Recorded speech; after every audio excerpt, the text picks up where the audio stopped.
اعوذ باللہ من الشیطان الرجیم بسم اللہ الرحمن الرحیم۔ پناہ مانگتا ہوں میں اللہ کی شیطان مردود سے۔ شروع اللہ کا نام لے کر جو بڑا مہربان نہایت رحم والا ہے۔ احمق لوگ کہیں گے کہ مسلمان جس قبلے پر پہلے سے چلے آتے تھے اب اس سے کیوں منہ پھیر بیٹھے؟ تم کہہ دو کہ مشرق اور مغرب سب اللہ ہی کا ہے، وہ جس کو چاہتا ہے سیدھے رستے پر چلاتا ہے، اور اسی طرح ہم نے تم کو امت معتدل بنایا ہے تاکہ تم لوگوں پر گواہ بنو اور پیغمبر آخر الزمان صلی اللہ علیہ وآلہ وسلم تم پر گواہ بنے۔ اور جس قبلے پر تم پہلے تھے اس کو ہم نے اس لیے مقرر کیا تھا کہ معلوم کریں کہ کون ہمارے پیغمبر کا تابع رہتا ہے اور کون الٹے پاؤں پھر جاتا ہے۔ اور یہ بات یعنی تحویل قبلہ لوگوں کو گراں معلوم ہوئی، مگر جن کو اللہ نے ہدایت بخشی ہے وہ اسے گراں نہیں سمجھتے، اور اللہ ایسا نہیں کہ تمہارے ایمان کو یوں ہی ضائع کر دے۔ اللہ تو لوگوں پر بڑا مہربان ہے، صاحب رحمت ہے۔ اے پیغمبر صلی اللہ علیہ وآلہ وسلم، ہم تمہارا آسمان کی طرف منہ اٹھانا دیکھ رہے ہیں، سو ہم تم کو اسی قبلے کی طرف جس کو تم پسند کرتے ہو منہ کرنے کا حکم دیں گے۔ تو اپنا منہ مسجد حرام یعنی خانہ کعبہ کی طرف پھیر لو، اور تم لوگ جہاں ہوا کرو نماز پڑھنے کے وقت اسی مسجد کی طرف منہ کر لیا کرو۔ اور جن لوگوں کو کتاب دی گئی ہے وہ خوب جانتے ہیں کہ یہ نیا قبلہ ان کے پروردگار کی طرف سے حق ہے، اور جو کام یہ لوگ کرتے ہیں اللہ ان سے بے خبر نہیں۔ اور اگر تم ان اہل کتاب کے پاس تمام نشانیاں بھی لے کر آؤ تو بھی یہ تمہارے قبلے کی پیروی نہ کریں، اور تم بھی ان کے قبلے کی پیروی کرنے والے نہیں ہو، اور ان میں سے بھی بعض کے قبلے کے پیرو نہیں۔ اور اگر تم باوجود اس کے کہ تمہارے پاس علم یعنی اللہ کا حکم آ چکا ہے ان کی خواہشوں کے پیچھے چلو گے تو ظالموں میں ہو جاؤ گے۔ جن لوگوں کو ہم نے کتاب دی ہے وہ ان پیغمبر آخر الزمان صلی اللہ علیہ وآلہ وسلم کو اس طرح پہچانتے ہیں جس طرح اپنے بیٹوں کو پہچانا کرتے ہیں، مگر ایک فریق ان میں سے سچی بات کو جان بوجھ کر چھپا رہا ہے۔ اے پیغمبر صلی اللہ علیہ وآلہ وسلم، یہ نیا قبلہ تمہارے پروردگار کی طرف سے حق ہے، تو تم ہرگز شک کرنے والوں میں نہ ہونا۔ اور ہر ایک شخص کے لیے ایک سمت مقرر ہے جدھر وہ عبادت کے وقت منہ کیا کرتا ہے، تو تم نیکیوں میں سبقت حاصل کرو۔ تم جہاں ہوگے اللہ تم سب کو جمع کرے گا، بے شک اللہ ہر چیز پر قادر ہے۔ اور تم جہاں سے نکلو نماز میں اپنا منہ مسجد حرام کی طرف کر لیا کرو، بے شبہ یہ تمہارے پروردگار کی طرف سے حق ہے، اور تم لوگ جو کچھ کرتے ہو اللہ اس سے بے خبر نہیں۔ اور تم جہاں سے نکلو مسجد حرام کی طرف منہ کر کے نماز پڑھا کرو، اور مسلمانوں تم جہاں ہوا کرو اسی مسجد کی طرف رخ کیا کرو۔ یہ تاکید اس لیے کی گئی ہے کہ لوگ تم کو کسی طرح کا الزام نہ دے سکیں، مگر ان میں سے جو ظالم ہیں وہ الزام دیں تو دیں، سو ان سے مت ڈرنا اور مجھی سے ڈرتے رہنا۔ اور یہ بھی مقصود ہے کہ میں تم کو اپنی تمام نعمتیں بخشوں، اور یہ بھی کہ تم راہ راست پر چلو۔ جس طرح من جملہ اور نعمتوں کے ہم نے تمہیں میں سے ایک رسول بھیجے ہیں جو تم کو ہماری آیتیں پڑھ پڑھ کر سناتے اور تمہیں پاک بناتے، اور کتاب یعنی قرآن اور دانائی سکھاتے ہیں، اور ایسی باتیں بتاتے ہیں جو تم پہلے نہیں جانتے تھے۔ سو تم مجھے یاد کیا کرو، میں تمہیں یاد کیا کروں گا، اور میرا احسان مانتے رہنا اور میری ناشکری نہ کرنا۔ اے ایمان والو، صبر اور نماز سے مدد لیا کرو، بے شک اللہ صبر کرنے والوں کے ساتھ ہے۔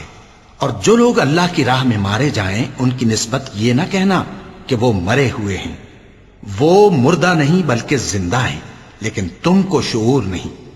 اور ہم کسی قدر خوف اور بھوک اور مال اور جانوں اور میووں کے نقصان سے تمہاری آزمائش کریں گے۔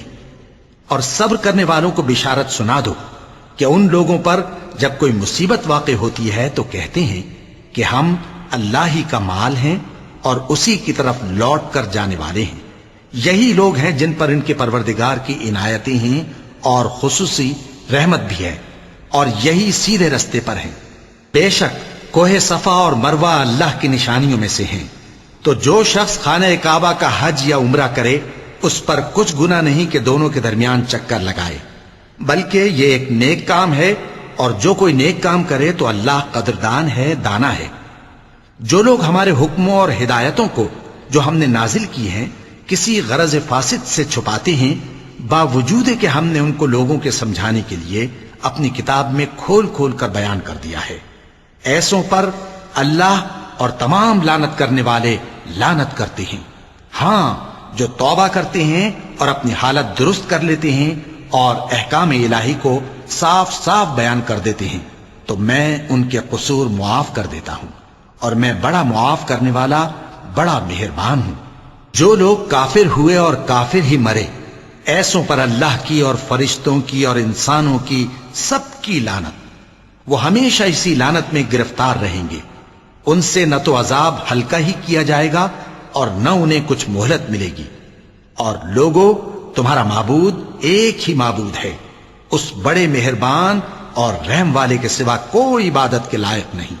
بے شک آسمانوں اور زمین کے پیدا کرنے میں اور رات اور دن کے ایک دوسرے کے پیچھے آنے جانے میں اور کشتیوں اور جہازوں میں جو سمندر میں لوگوں کے فائدے کے لیے رواں ہیں، اور میں جس کو اللہ آسمان سے برساتا اور اس سے زمین کو اس کے مردہ ہو جانے کے بعد زندہ یعنی خشک ہو جانے کے بعد سرسبز کر دیتا ہے، اور زمین پر ہر قسم کے جانور پھیلانے میں اور ہواؤں کے چلانے میں اور بادلوں میں جو آسمان اور زمین کے درمیان گھرے رہتے ہیں، عقل مندوں کے لیے اللہ کی قدرت کی نشانیاں ہیں۔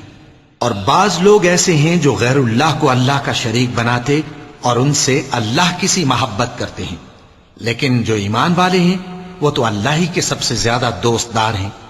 اور اے کاش ظالم لوگ جو بات عذاب کے وقت دیکھیں گے اب دیکھ لیتے کہ سخت طرح کی طاقت اللہ ہی کو ہے، اور یہ کہ اللہ سخت عذاب کرنے والا ہے۔ اس دن کفر کے پیشوا اپنے پیروں سے بیزاری ظاہر کریں گے اور دونوں عذاب الہی دیکھ لیں گے اور ان کے آپس کے تعلقات منقطع ہو جائیں گے۔ یہ حال دیکھ کر پیروی کرنے والے حسرت سے کہیں گے کہ اے کاش ہمیں پھر دنیا میں جانا نصیب ہو، تاکہ جس طرح یہ ہم سے بیزار ہو رہے ہیں اسی طرح ہم بھی ان سے بیزار ہوں۔ اس طرح اللہ ان کے اعمال حسرت بنا کر دکھائے گا اور وہ دوزخ سے نکل نہیں سکیں گے۔ لوگوں، جو چیزیں زمین میں حلال طیب ہیں وہ کھاؤ، اور شیطان کے قدموں پر نہ چلو، وہ تمہارا کھلا دشمن ہے۔ وہ تو تم کو برائی اور بے حیائی ہی کے کام کرنے کو کہتا ہے، اور یہ بھی کہ اللہ کی نسبت ایسی باتیں کہو جن کا تمہیں کچھ بھی علم نہیں۔ اور جب ان لوگوں سے کہا جاتا ہے کہ جو کتاب اللہ نے نازل فرمائی ہے اس کی پیروی کرو، تو کہتے ہیں نہیں، بلکہ ہم تو اسی چیز کی پیروی کریں گے جس پر ہم نے اپنے باپ دادا کو پایا۔ بھلا اگرچہ ان کے باپ دادا نہ کچھ سمجھتے ہوں اور نہ سیدھے رستے پر ہوں، تب بھی وہ انہی کی تقلید کیے جائیں گے۔ جو لوگ کافر ہیں ان کی مثال اس شخص کی سی ہے جو کسی ایسی چیز کو آواز دے جو پکار اور آواز کے سوا کچھ سن نہ سکے۔ یہ بہرے ہیں، گونگے ہیں، اندھے ہیں کہ کچھ سمجھ ہی نہیں سکتے۔ اے اہل ایمان، جو پاکیزہ چیزیں ہم نے تم کو عطا فرمائی ہیں ان کو کھاؤ، اور اگر اللہ ہی کے بندے ہو تو اس کی نعمتوں کا شکر بھی ادا کرو۔ اس نے تو تم پر بس مرا ہوا جانور اور لہو اور سور کا گوشت اور جس چیز پر اللہ کے سوا کسی اور کا نام پکارا جائے حرام کر دیا ہے۔ ہاں، جو مجبور ہو جائے، بشرطے کہ اللہ کی نافرمانی نہ کرے اور حد ضرورت سے باہر نہ نکل جائے، اس پر کچھ گناہ نہیں۔ بے شک اللہ بخشنے والا ہے، رحم کرنے والا ہے۔ جو لوگ اللہ کی کتاب سے ان آیتوں اور ہدایتوں کو جو اس نے نازل فرمائی ہیں چھپاتے اور ان کے بدلے تھوڑی سی قیمت یعنی دنیاوی منفعت حاصل کرتے ہیں، وہ اپنے پیٹوں میں محض آگ بھرتے ہیں۔ ایسے لوگوں سے اللہ قیامت کے دن نہ کلام کرے گا اور نہ ان کو گناہوں سے پاک کرے گا، اور ان کے لیے دکھ دینے والا عذاب ہے۔ یہ وہ لوگ ہیں جنہوں نے ہدایت چھوڑ کر گمراہی اور بخشش چھوڑ کر عذاب خرید لیا۔ یہ آتش جہنم کی کیسی برداشت کرنے والے ہیں۔ یہ اس لیے کہ اللہ نے کتاب سچائی کے ساتھ نازل فرمائی، اور جن لوگوں نے اس کتاب میں اختلاف کیا وہ ضد میں آ کر نیکی سے دور ہو گئے ہیں۔ نیکی یہی نہیں کہ تم مشرق و مغرب کو قبلہ سمجھ کر ان کی طرف منہ کر لو، بلکہ نیکی یہ ہے کہ لوگ اللہ پر اور روز آخر پر اور فرشتوں پر اور اللہ کی کتاب پر اور پیغمبروں پر ایمان لائیں، اور مال باوجود عزیز رکھنے کے رشتہ داروں اور یتیموں اور محتاجوں اور مسافروں اور مانگنے والوں کو دیں، اور گردنوں کے چھڑانے میں خرچ کریں، اور نماز پڑھیں اور زکوٰۃ دیں، اور جب عہد کر لیں تو اس کو پورا کریں، اور سختی اور تکلیف میں اور جنگ کے وقت ثابت قدم رہیں۔ یہی لوگ ہیں جو ایمان میں سچے ہیں، اور یہی ہیں جو اللہ سے ڈرنے والے ہیں۔ مومنوں، تم کو مقتولوں کے بارے میں قصاص یعنی خون کے بدلے خون کا حکم دیا جاتا ہے، اس طرح پر کہ آزاد کے بدلے آزاد مارا جائے، اور غلام کے بدلے غلام، اور عورت کے بدلے عورت۔ اور اگر قاتل کو اس کے مقتول بھائی کے قصاص میں سے کچھ معاف کر دیا جائے تو وارث مقتول کو پسندیدہ طریق سے قرارداد کی پیروی یعنی مطالبہ خون بہا کرنا اور قاتل کو خوشخوئی کے ساتھ ادا کرنا چاہیے۔ یہ تمہارے پروردگار کی طرف سے تمہارے لیے آسانی اور مہربانی ہے۔ اب جو اس کے بعد زیادتی کرے اس کے لیے دکھ کا عذاب ہے۔ اور اے اہل عقل، حکم قصاص میں تمہاری زندگانی ہے کہ تم قتل و خونریزی سے بچو۔ تم پر فرض کیا جاتا ہے کہ جب تم میں سے کسی کو موت کا وقت آ جائے تو اگر وہ کچھ مال چھوڑ جانے والا ہو تو ماں باپ اور رشتہ داروں کے لیے دستور کے مطابق وصیت کر جائے۔ اللہ سے ڈرنے والوں پر یہ ایک حق ہے۔ پھر جو شخص وصیت کو سننے کے بعد اس کو بدل ڈالے تو اس کے بدلنے کا گناہ انہی لوگوں پر ہے جو اس کو بدلیں، اور بے شک اللہ سنتا جانتا ہے۔ اب اگر کسی کو وصیت کرنے والے کی طرف سے کسی وارث کی طرفداری یا حق تلفی کا اندیشہ ہو تو اگر وہ وصیت کو بدل کر وارثوں میں صلح کرا دے تو اس پر کچھ گناہ نہیں، بے شک اللہ بخشنے والا ہے، رحم والا ہے۔ مومنوں، تم پر روزے فرض کیے گئے ہیں جس طرح تم سے پہلے لوگوں پر فرض کیے گئے تھے تاکہ تم پرہیزگار بنو۔ روزوں کے دن گنتی کے چند روز ہیں، تو جو شخص تم میں سے بیمار ہو یا سفر میں ہو تو دوسرے دنوں میں روزوں کا شمار پورا کر لے۔ اور جو لوگ روزہ رکھنے کی طاقت رکھیں لیکن رکھیں نہیں، وہ روزے کے بدلے محتاج کو کھانا کھلا دیں۔ اور جو کوئی اپنی مرضی سے زیادہ نیکی کرے تو اس کے حق میں زیادہ اچھا ہے، اور اگر سمجھو تو روزہ رکھنا ہی تمہارے حق میں بہتر ہے۔ روزوں کا مہینہ رمضان کا مہینہ ہے جس میں قرآن اول نازل ہوا، جو لوگوں کا رہنما ہے اور جس میں ہدایت کی کھلی نشانیاں ہیں اور جو حق و باطل کو الگ الگ کرنے والا ہے۔ تو جو کوئی تم میں سے اس مہینے میں موجود ہو چاہیے کہ پورے مہینے کے روزے رکھے، اور جو بیمار ہو یا سفر میں ہو تو دوسرے دنوں میں روزے رکھ کر ان کا شمار پورا کر لے۔ اللہ تمہارے حق میں آسانی چاہتا ہے اور سختی نہیں چاہتا، اور یہ آسانی کا حکم اس لیے دیا گیا ہے کہ تم روزوں کا شمار پورا کر لو، اور اس احسان کے بدلے کہ اللہ نے تم کو ہدایت بخشی ہے تم اس کو بزرگی سے یاد کرو اور اس کا شکر کرو۔ اور اے پیغمبر، جب تم سے میرے بندے میرے بارے میں دریافت کریں تو انہیں معلوم ہو کہ میں تو تمہارے پاس ہی ہوں۔ جب کوئی پکارنے والا مجھے پکارتا ہے تو میں اس کی دعا قبول کرتا ہوں، تو ان کو چاہیے کہ میرے حکموں کو مانیں اور مجھ پر ایمان رکھیں تاکہ نیک رستہ پائیں۔ روزوں کی راتوں میں تمہارے لیے اپنی عورتوں کے پاس جانا جائز کر دیا گیا ہے، وہ تمہاری پوشاک ہیں اور تم ان کی پوشاک ہو۔ اللہ کو معلوم ہے کہ تم ان کے پاس جانے سے اپنے حق میں خیانت کرتے تھے، سو اس نے تم پر مہربانی کی اور تمہاری حرکات سے درگزر فرمائی، تو اب تم کو اختیار ہے کہ ان سے مباشرت کرو۔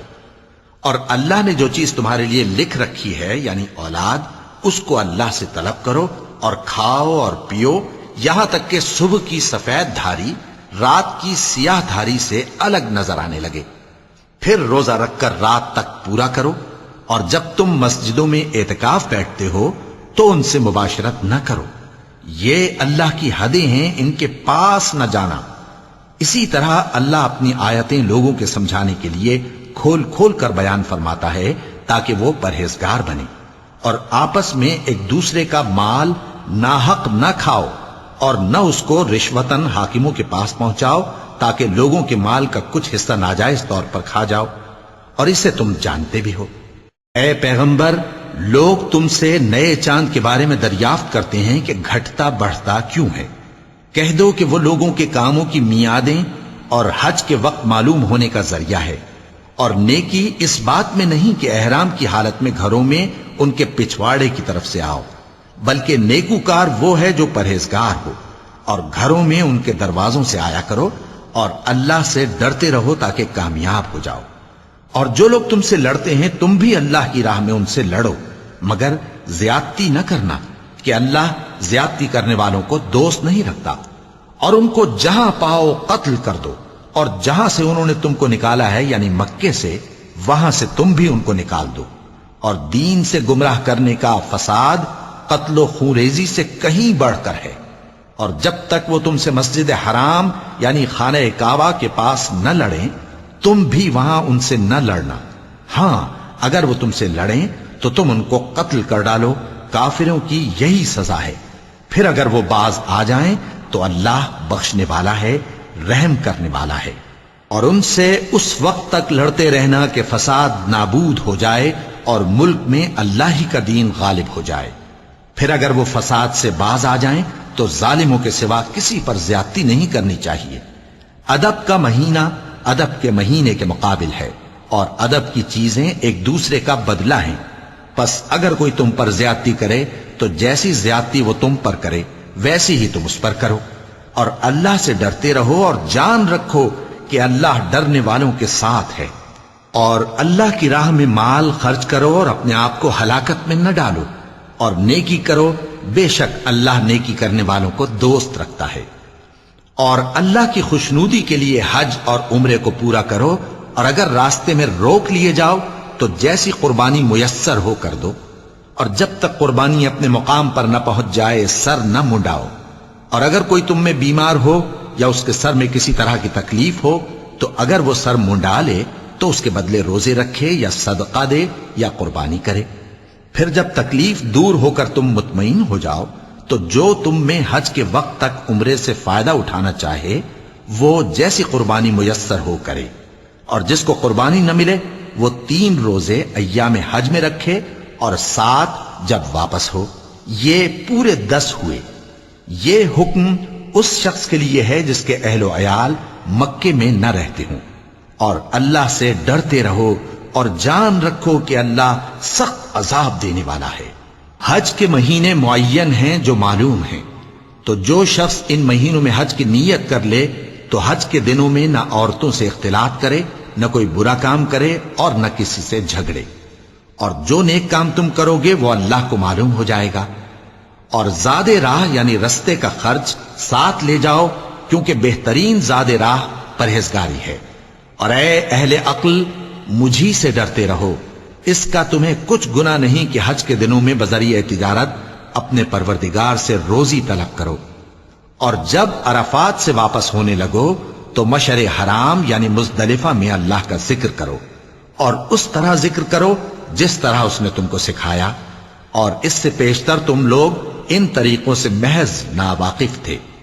پھر جہاں سے اور لوگ واپس ہوں وہیں سے تم بھی واپس ہو، اور اللہ سے بخشش مانگو، بے شک اللہ بخشنے والا ہے، رحمت کرنے والا ہے۔ پھر جب حج کے تمام ارکان پورے کر چکو تو مینا میں اللہ کو یاد کرو جس طرح اپنے باپ دادا کو یاد کیا کرتے تھے، بلکہ اس سے بھی زیادہ۔ اور بعض لوگ ایسے ہیں جو اللہ سے التجا کرتے ہیں کہ اے پروردگار، ہم کو جو دینا ہے دنیا ہی میں دے دے، اور ایسے لوگوں کا آخرت میں کچھ حصہ نہیں۔ اور بعض ایسے ہیں کہ دعا کرتے ہیں کہ پروردگار ہم کو دنیا میں بھی نعمت عطا فرما اور آخرت میں بھی نعمت بخشیو اور دوزخ کے عذاب سے محفوظ رکھیو۔ یہی لوگ ہیں جن کے لیے ان کے کاموں کا حصہ یعنی اجر نیک تیار ہے، اور اللہ جلد حساب لینے والا ہے۔ اور قیام منی کے دنوں میں جو گنتی کے دن ہیں اللہ کو یاد کرو۔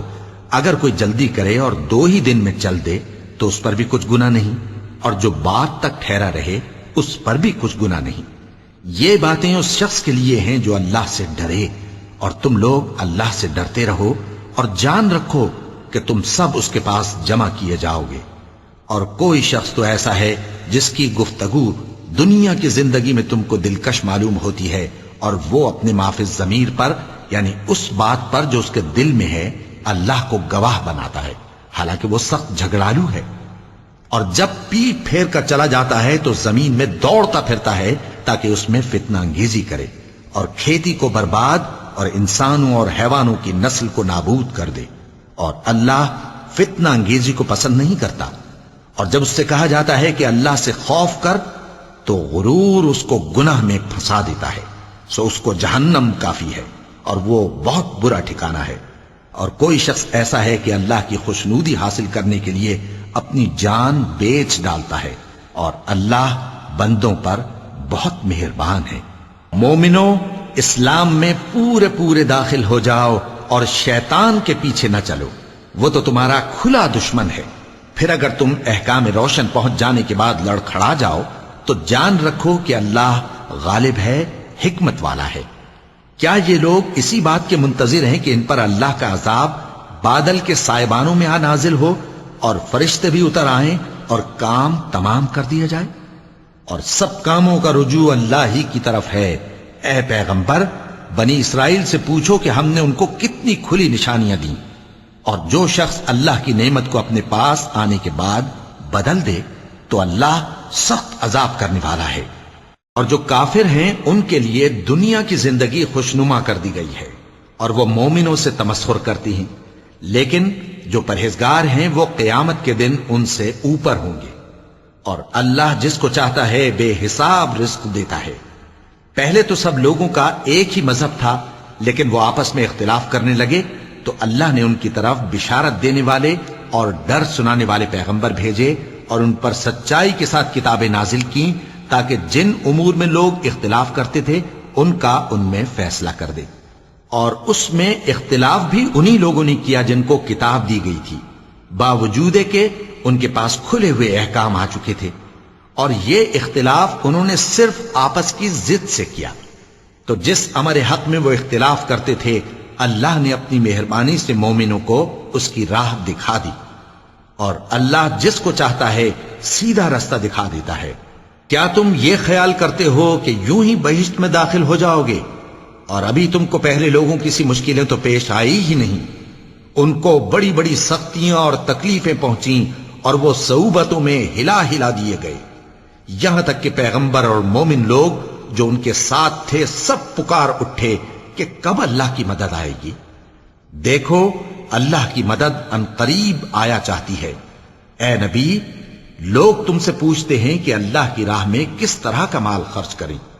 کہہ دو کہ جو چاہو خرچ کرو، لیکن جو مال خرچ کرنا چاہو وہ درجہ بدرجہ اہل استحقاق یعنی ماں باپ کو اور قریب کے رشتہ داروں کو اور یتیموں کو اور محتاجوں کو اور مسافروں کو سب کو دو، اور جو بھلائی تم کرو گے اللہ اس کو جانتا ہے۔ مسلمانوں، تم پر اللہ کے رستے میں لڑنا فرض کر دیا گیا ہے، اور وہ تمہیں ناگوار تو ہوگا، مگر عجب نہیں کہ ایک چیز تم کو بری لگے اور وہ تمہارے حق میں بھلی ہو، اور عجب نہیں کہ ایک چیز تم کو بھلی لگے اور وہ تمہارے لیے مضر ہو، اور ان باتوں کو اللہ ہی بہتر جانتا ہے اور تم نہیں جانتے۔ اے پیغمبر، لوگ تم سے عزت والے مہینوں میں لڑائی کرنے کے بارے میں دریافت کرتے ہیں، کہہ دو کہ ان میں لڑنا بڑا گناہ ہے، اور اللہ کی راہ سے روکنا اور اس سے کفر کرنا اور مسجد حرام یعنی خانہ کعبہ میں جانے سے بند کرنا اور اہل مسجد کو اس میں سے نکال دینا جو یہ کفار کرتے ہیں، اللہ کے نزدیک اس سے بھی زیادہ گناہ ہے، اور فتنہ انگیزی خونریزی سے بھی بڑھ کر ہے۔ اور یہ لوگ ہمیشہ تم سے لڑتے رہیں گے، یہاں تک کہ اگر مقدور رکھیں تو تم کو تمہارے دین سے پھیر دیں، اور جو کوئی تم میں سے اپنے دین سے پھر کر کافر ہو جائے گا اور کافر ہی مرے گا تو ایسے لوگوں کے اعمال دنیا اور آخرت دونوں میں برباد ہو جائیں گے، اور یہی لوگ دوزخ میں جانے والے ہیں جس میں ہمیشہ رہیں گے۔ جو لوگ ایمان لائے اور اللہ کے لیے وطن چھوڑ گئے اور کفار سے جنگ کرتے رہے وہی اللہ کی رحمت کے امیدوار ہیں، اور اللہ بخشنے والا ہے، رحمت کرنے والا ہے۔ اے پیغمبر، لوگ تم سے شراب اور جوئے کا حکم دریافت کرتے ہیں، کہہ دو کہ ان میں گناہ بڑے ہیں اور لوگوں کے لیے کچھ فائدے بھی ہیں، مگر ان کے گناہ فائدوں سے کہیں زیادہ ہیں۔ اور یہ بھی تم سے پوچھتے ہیں کہ اللہ کی راہ میں کون سا مال خرچ کریں۔ کہہ دو کہ جو ضرورت سے زیادہ ہو. اس طرح اللہ تمہارے لیے اپنے احکام کھول کھول کر بیان فرماتا ہے تاکہ تم سوچو، یعنی دنیا اور آخرت کی باتوں میں غور کرو. اور تم سے یتیموں کے بارے میں بھی دریافت کرتے ہیں، کہہ دو کہ ان کی حالت کی اصلاح بہت اچھا کام ہے، اور اگر تم ان سے مل جل کر رہنا یعنی خرچ اکٹھا رکھنا چاہو تو وہ تمہارے بھائی ہیں، اور اللہ خوب جانتا ہے کہ خرابی کرنے والا کون ہے اور اصلاح کرنے والا کون. اور اگر اللہ چاہتا تو تم کو تکلیف میں ڈال دیتا، بے شک اللہ غالب ہے، حکمت والا ہے.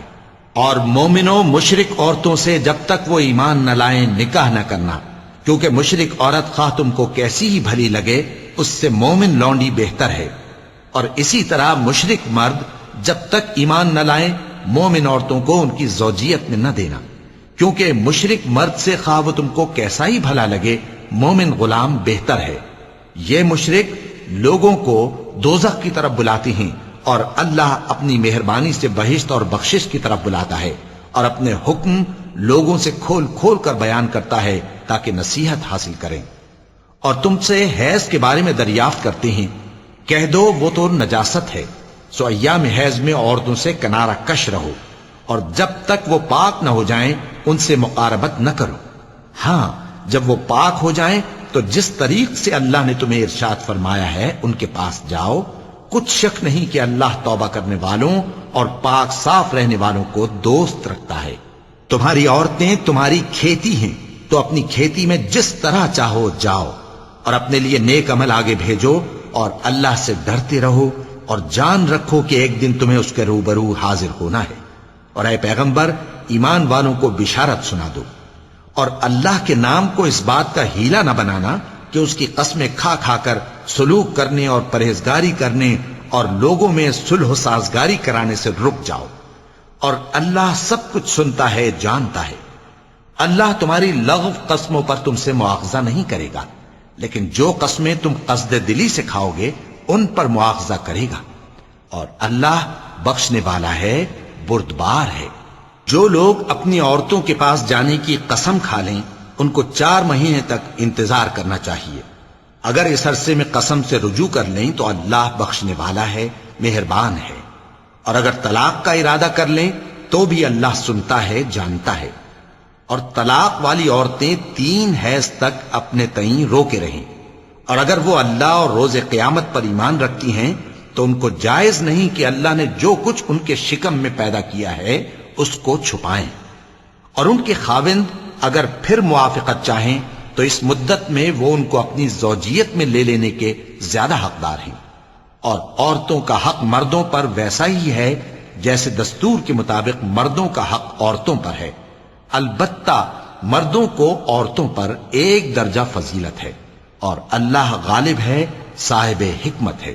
طلاق صرف 2 بار ہے، یعنی جب 2 دفعہ طلاق دے دی جائے تو پھر عورتوں کو یا تو بطریق شائستہ نکاح میں رہنے دینا ہے یا بھلائی کے ساتھ چھوڑ دینا. اور یہ جائز نہیں کہ جو مہر تم ان کو دے چکے ہو اس میں سے کچھ واپس لے لو. ہاں، اگر زن و شوہر کو خوف ہو کہ وہ اللہ کی حدوں کو قائم نہیں رکھ سکیں گے تو اگر عورت خاوند کے ہاتھ سے رہائی پانے کے بدلے میں کچھ دے ڈالے تو دونوں پر کچھ گناہ نہیں. یہ اللہ کی مقرر کی ہوئی حدیں ہیں، ان سے باہر نہ نکلنا. اور جو لوگ اللہ کی حدوں سے باہر نکل جائیں گے وہ گناہگار ہوں گے. پھر اگر شوہر 2 طلاقوں کے بعد تیسری طلاق عورت کو دے دے تو اس کے بعد جب تک عورت کسی دوسرے شخص سے نکاح نہ کر لے اس پہلے شوہر پر حلال نہ ہوگی. ہاں، اگر دوسرا خاوند بھی طلاق دے دے اور عورت اور پہلا خاوند پھر ایک دوسرے کی طرف رجوع کر لیں تو ان پر کچھ گناہ نہیں، بشرطے کہ دونوں یقین کریں کہ اللہ کی حدوں کو قائم رکھ سکیں گے. اور یہ اللہ کی حدیں ہیں، ان کو وہ ان لوگوں کے لیے بیان فرماتا ہے جو علم رکھتے ہیں. اور جب تم عورتوں کو 2 دفعہ طلاق دے چکو اور ان کی عدت پوری ہو جائے تو انہیں یا تو حسن سلوک سے نکاح میں رہنے دو یا بطریق شائستہ رخصت کر دو. اور اس نیت سے ان کو نکاح میں نہ رہنے دینا چاہیے کہ انہیں تکلیف دو اور ان پر زیادتی کرو. اور جو ایسا کرے گا وہ اپنا ہی نقصان کرے گا. اور اللہ کے احکام کو ہنسی اور کھیل نہ بناؤ. اور اللہ نے تم کو جو نعمتیں بخشی ہیں اور تم پر جو کتاب اور دانائی کی باتیں نازل کی ہیں جن سے وہ تمہیں نصیحت فرماتا ہے ان کو یاد کرو، اور اللہ سے ڈرتے رہو، اور جان رکھو کہ اللہ ہر چیز سے واقف ہے۔ اور جب تم عورتوں کو طلاق دے چکو اور ان کی عدت پوری ہو جائے تو ان کو اپنے شوہروں کے ساتھ جب وہ آپس میں جائز طور پر راضی ہو جائیں نکاح کرنے سے مت روکو۔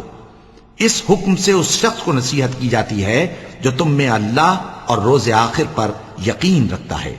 یہ تمہارے لیے نہایت خوب اور بہت پاکیزگی کی بات ہے، اور اللہ جانتا ہے اور تم نہیں جانتے۔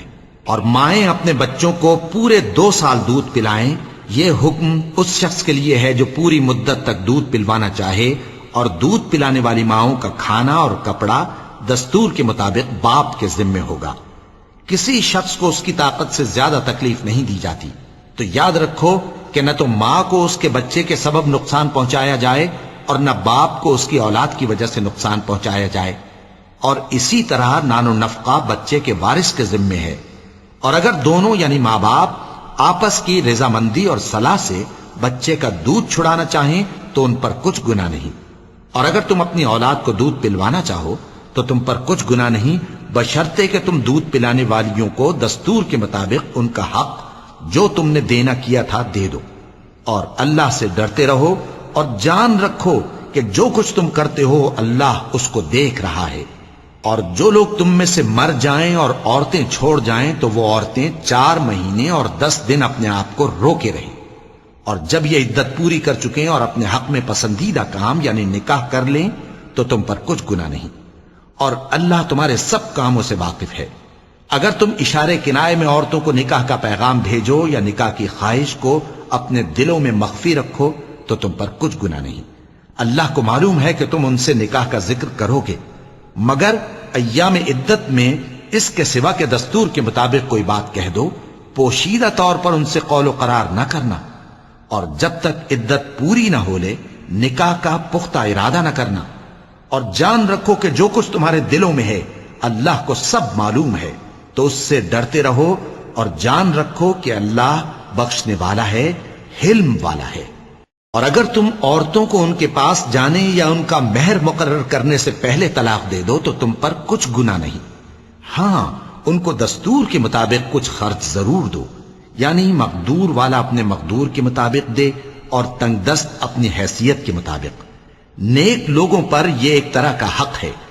اور اگر تم عورتوں کو ان کے پاس جانے سے پہلے طلاق دے دو لیکن مہر مقرر کر چکے ہو تو آدھا مہر دینا ہوگا۔ ہاں اگر عورتیں مہر بخش دیں یا مرد جن کے ہاتھ میں عقد نکاح ہے اپنا حق چھوڑ دیں اور پورا مہر دے دیں تو ان کو اختیار ہے۔ اور اگر تم مرد لوگ ہی اپنا حق چھوڑ دو تو یہ پرہیزگاری کی بات ہے، اور آپس میں بھلائی کرنے کو فراموش نہ کرنا۔ کچھ شک نہیں کہ اللہ تمہارے سب کاموں کو دیکھ رہا ہے۔ مسلمانوں، سب نمازیں خصوصاً بیچ کی نماز یعنی نماز عصر پورے اہتمام کے ساتھ ادا کرتے رہو اور اللہ کے آگے ادب سے کھڑے رہا کرو۔ پھر اگر تم خوف کی حالت میں ہو تو پیادے یا سوار جس حال میں ہو نماز پڑھ لو۔ پھر جب امن و اطمینان ہو جائے تو جس طریق سے اللہ نے تم کو سکھایا ہے جو تم پہلے نہیں جانتے تھے اللہ کو یاد کرو۔ اور جو لوگ تم میں سے مر جائیں اور عورتیں چھوڑ جائیں وہ اپنی عورتوں کے حق میں وصیت کر جائیں کہ ان کو 1 سال تک خرچ دیا جائے اور گھر سے نہ نکالی جائیں۔ ہاں اگر وہ خود گھر سے چلی جائیں اور اپنے حق میں پسندیدہ کام یعنی نکاح کر لیں تو تم پر کچھ گناہ نہیں، اور اللہ زبردست ہے، حکمت والا ہے۔ اور مطلقہ عورتوں کو بھی دستور کے مطابق نان و نفقہ دینا چاہیے، پرہیزگاروں پر یہ بھی حق ہے۔ اسی طرح اللہ اپنے احکام تمہارے لیے بیان فرماتا ہے تاکہ تم سمجھو۔ بھلا تم نے ان لوگوں کو نہیں دیکھا جو شمار میں ہزاروں ہی تھے اور موت کے ڈر سے اپنے گھروں سے نکل بھاگے تھے؟ تو اللہ نے ان کو حکم دیا کہ مر جاؤ، پھر ان کو زندہ بھی کر دیا۔ کچھ شک نہیں کہ اللہ لوگوں پر مہربانی رکھتا ہے، لیکن اکثر لوگ شکر نہیں کرتے۔ اور مسلمانوں، اللہ کی راہ میں جہاد کرو اور جان رکھو کہ اللہ سب کچھ سنتا ہے، سب کچھ جانتا ہے۔ کون ہے کہ اللہ کو قرض حسنہ دے کہ وہ اس کے بدلے اس کو کئی گنا زیادہ دے گا؟ اور اللہ ہی روزی کو تنگ کرتا اور وہی اسے کشادہ کرتا ہے، اور تم اسی کی طرف لوٹ کر جاؤ گے۔ بھلا تم نے بنی اسرائیل کی ایک جماعت کو نہیں دیکھا جس نے موسیٰ کے بعد اپنے پیغمبر سے کہا کہ آپ ہمارے لیے ایک بادشاہ مقرر کر دیں تاکہ ہم اللہ کی راہ میں جہاد کریں؟ پیغمبر نے کہا کہ اگر تم کو جہاد کا حکم دیا جائے تو ایسا تو نہیں کہ لڑنے سے پہلو تہی کرو۔ وہ کہنے لگے کہ ہم اللہ کی راہ میں کیوں نہ لڑیں گے جبکہ ہم وطن سے خارج اور بال بچوں سے جدا کر دیے گئے۔ پھر جب ان کو جہاد کا حکم دیا گیا تو چند اشخاص کے سوا سب پھر گئے، اور اللہ ظالموں سے خوب واقف ہے۔ اور پیغمبر نے ان سے یہ بھی کہا کہ اللہ نے تم پر طالوت کو بادشاہ مقرر فرمایا ہے۔ وہ بولے کہ اسے ہم پر بادشاہی کا حق کیوں کر ہو سکتا ہے؟ اس سے بڑھ کر بادشاہی کے مستحق تو ہم ہیں، اور اس کے پاس تو بہت سی دولت بھی نہیں۔ پیغمبر نے کہا کہ اللہ نے اس کو تم پر فضیلت دی ہے اور بادشاہی کے لیے منتخب فرمایا ہے۔ اس نے اسے علم بھی بہت سا بخشا ہے اور تن و توش بھی بڑا عطا کیا ہے، اور اللہ کو اختیار ہے جسے چاہے بادشاہی بخشے، وہ بڑا کشائش والا ہے، دانا ہے۔ اور پیغمبر نے ان سے کہا کہ ان کی یعنی طالوت کی بادشاہی کی نشانی یہ ہے کہ تمہارے پاس وہ صندوق آئے گا جس کو فرشتے اٹھائے ہوئے ہوں گے۔ اس میں تمہارے پروردگار کی طرف سے تسلی بخشنے والی چیز ہوگی، اور کچھ اور چیزیں بھی ہوں گی جو موسیٰ اور ہارون چھوڑ گئے تھے۔ اگر تم ایمان رکھتے ہو تو یہ تمہارے لیے ایک بڑی نشانی ہے۔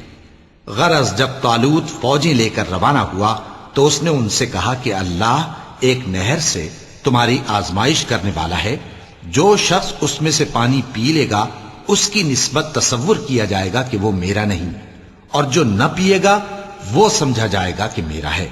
ہاں اگر کوئی ہاتھ سے چلو بھر پانی لے لے تو خیر۔ جب وہ لوگ نہر پر پہنچے تو چند آدمیوں کے سوا سب نے پانی پی لیا۔ پھر جب طالوت اور مومن لوگ جو اس کے ساتھ تھے نہر کے پار ہو گئے تو کہنے لگے کہ آج ہم میں جالوت اور اس کے لشکر سے مقابلہ کرنے کی طاقت نہیں۔ جو لوگ یقین رکھتے تھے کہ ان کو اللہ کے روبرو حاضر ہونا ہے، وہ کہنے لگے کہ بسا اوقات تھوڑی سی جماعت نے اللہ کے حکم سے بڑی جماعت پر فتح حاصل کی ہے، اور اللہ ثابت قدم رہنے والوں کے ساتھ ہے۔ اور جب وہ لوگ جالوت اور اس کے لشکر کے مقابل میں آئے تو اللہ سے دعا کی کہ اے پروردگار، ہم پر صبر کے دہانے کھول دے اور ہمیں لڑائی میں ثابت قدم رکھ اور لشکر کفار پر فتح یاب کر۔ تو طالوت کی فوج نے اللہ کے حکم سے ان کو شکست دے دی، اور داؤد نے جالوت کو قتل کر ڈالا، اور اللہ نے ان کو بادشاہی اور دانائی بخشی اور جو کچھ چاہا سکھایا۔ اور اگر اللہ لوگوں کو ایک دوسرے پر چڑھائی اور حملہ کرنے سے نہ ہٹاتا رہتا تو کرۂ ارض تباہ ہو جاتا، لیکن اللہ اہل عالم پر بڑا مہربان ہے۔